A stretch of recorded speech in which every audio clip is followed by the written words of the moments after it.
متفقين؟ والقرآن لا هيك العراق بي، لا عاد العراق توب.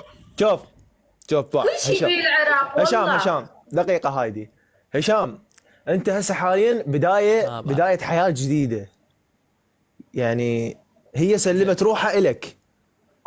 ابوها بالخطوبة، الاب بالخطوبة شي يقول للبتة، جيس هاي السوالف انت ما تعرفها، يقول لها بعد انا هو ولي امرك مو اني.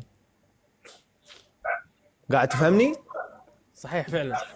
فهي مو تطلع من بيت مثلا اذا هم منفتحين او ما منفتحين، قاعده وساكته، وتجي هم هالشو مقابله البث وقاعده شو وقت بث هشام يخلص بث. دي مزرطه بالعكس والله دي مزرطه بجد. خذها وروح يا علي. ايه المفروض تعودها صح. تعرف وهذا أهم شهر يعني. هي صار لها اسبوع يعني تصفق اوه تتذكرين يوم اول وينه. شهر من الزواج